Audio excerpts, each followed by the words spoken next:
मृत्यु शैया पे जो डाइंग डिक्लेरेशन के रूप से जो बात कही, उसके बावजूद अभी तक कोई कार्रवाई नहीं करी गई, पुलिस द्वारा कोई अरेस्ट सामने नहीं आया। इससे बड़ा घोर अन्याय क्या हो सकता है, आप अंदाजा लगाओ। लेकिन बड़े शर्म की बात है भारतीय जनता पार्टी सरकार के लिए कि अभी तक एक भी सिंगल व्यक्ति को गिरफ्तार नहीं कर सकी है। अलग अलग अधिकारियों और कंपनी की भी संदिग्धता के दायरे में आती है। ये हाई कोर्ट में स्टे लेने से पहले ही और 11 तारीख को ही पूरी तरह से तहस नहस कर दिया। उनका 3 एकड़ जमीन जो 1996 से वो वहां पर रह रहे थे। ये जो कंपनी है ये भारतीय जनता पार्टी के शासन की करीबी कंपनी, न्यायिक जांच हो, सिटिंग जज के निगरानी में इतना भारी अन्याय,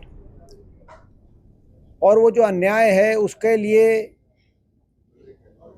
जो न्याय करने की जिन पे जिम्मेदारी है अभी तक कोई कार्रवाई नहीं की गई, तो उस अन्याय का बोझ कितना बड़ा आज समाज पे है, आप अंदाजा लगा सकते हैं। ये जिस तरीके से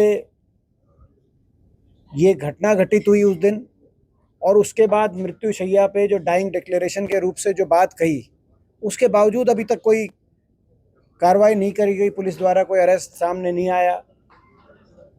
इससे बड़ा घोर अन्याय क्या हो सकता है, आप अंदाजा लगाओ। और उससे पहले का जो पूरा प्रकरण है, जिसमें जो ये कंपनी है, कंपनी और प्रशासन की मिलीभगत के रूप से एक बहुत बड़ा दोनों की भूमिका, प्रशासन की भी, अलग अलग अधिकारियों की और कंपनी की भी संदिग्धता के दायरे में आती है। दोनों की भूमिका की जांच होनी आवश्यक है। लोगों की धारणा है कि जो कंपनी है ये भारतीय जनता पार्टी के शासन की करीबी कंपनी, और उस भाजपा के शासन की करीबी कंपनी का उन्होंने फ़ायदा उठाते हुए प्रशासन की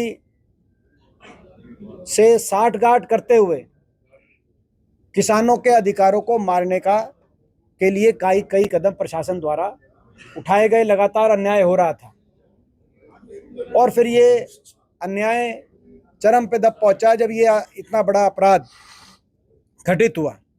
तो इस पूरे प्रकरण की हमारी मांग है कि निष्पक्ष जांच, और निष्पक्ष जांच इस पुलिस प्रशासन से निष्पक्ष जांच की कोई उम्मीद ना तो प्रदेश की जनता को है और ना विपक्ष के रूप में हमें कोई उम्मीद है। तो ये न्यायिक जांच हो, सिटिंग जज के निगरानी में न्यायिक जांच हो। बाय नेम रिपोर्ट है।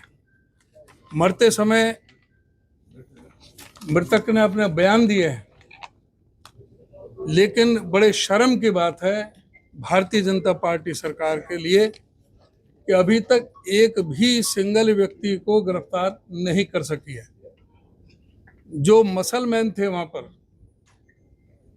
जो एक पाल रखे थे वहां पर कंपनी ने बतौर गुंडे, उनके नाम है, रवि है, रजत है और उसके साथी थे, उनमें से भी कोई गिरफ्तार नहीं हुआ। और उस कंपनी का जो मालिक है, ट्राइडेंट कंपनी का सुमित नरवर,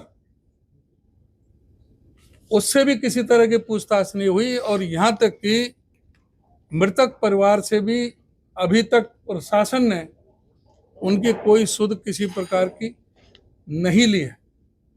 और ये जो हत्याकांड हुआ है, और ये इस बात से पता लगता है कि भाई 8 अक्टूबर को रिजल्ट आए थे, 9 तारीख को ही इनका जो केस चल रहा था एफसीआर के पास में,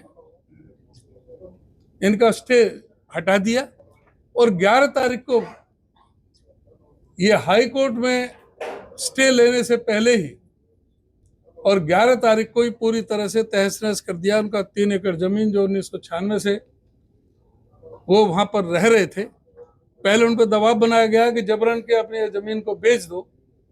जब उन्होंने नहीं बेची तो 11 तारीख को उनके साथ पूरी तरह से जो वहां पर जिस तरह से तानाशाही के तहत और सरकार की मिली भगत के साथ वहां पर यह घटना घटी, और 2 तारीख को जब गए, उसके 30 तारीख को उसको ट्यूबवेल को भी उखाड़ करके फेंक दिया।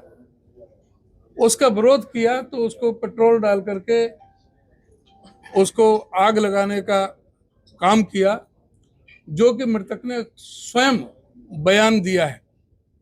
लेकिन अभी तक कोई कार्रवाई नहीं हुई, और ये ऐसा लगता है कि इसमें जो आनन फानन में जिस तरह से ये काम इनके साथ हुआ है, जो जबरन इनकी जमीन को खरीदने की बात हुई है और फिर इनको ये अंजाम देने का काम किया है, इसमें ऊपर तक प्रशासन के नहीं, इसमें बू आती है कि इसमें मुख्यमंत्री के दफ्तर तक भी इसमें इन्वॉल्वमेंट हो सकती है। हमसे जुड़े रहने के लिए हमारे YouTube चैनल को सब्सक्राइब करें और नई वीडियो की नोटिफिकेशन के लिए बेल आइकॉन को दबाएं। अगर आप ये वीडियो Facebook पर देख रहे हैं तो लाइक जरूर करें और ज्यादा से ज्यादा शेयर करें। धन्यवाद।